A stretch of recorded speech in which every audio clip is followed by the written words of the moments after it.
Kozhikode steel complex പൊതുമേഖലയിൽ തന്നെ നിലനിർത്താൻ നിലപാട് കടുപ്പിക്കുകയാണ് സംയുക്ത സമരസമിതി.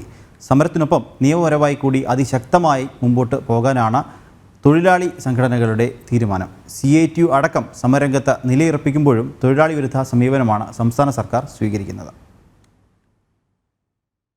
200-ലധികം തൊഴിലാളികളുടെ അത്താണിയായിരുന്നു കോഴിക്കോട് ചെറുവണ്ണൂരിൽ പ്രവർത്തിച്ചു വന്നിരുന്ന സ്റ്റീൽ കോംപ്ലക്സ്. 2016-ൽ കമ്പനിയുടെ പ്രവർത്തനം ഏതാണ്ട് പൂർണ്ണമായും നിലച്ചതോടെ ഈ തൊഴിലാളികളും വഴിയാധാരമായി.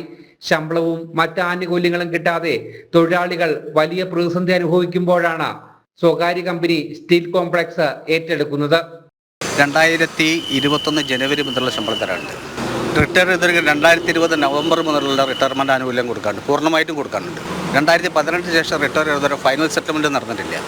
2018 മുതൽ മാനേജ്മെൻറ്റ് EPF വിഹിതം അടച്ചിട്ടില്ല, ESI വിഹിതം അടയ്ക്കുന്നില്ല.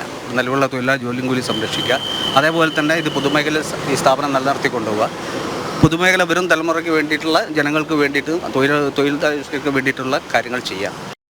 ഇതോടെ തൊഴിലാളി സമരം വീണ്ടും ശക്തമായി. പൊതുമേഖലാ സ്ഥാപനത്തെ സംരക്ഷിക്കാത്ത സർക്കാർ നിലപാടിനെതിരെ CITU അടക്കമുള്ള തൊഴിലാളി സംഘടനകളും രംഗത്തെത്തി.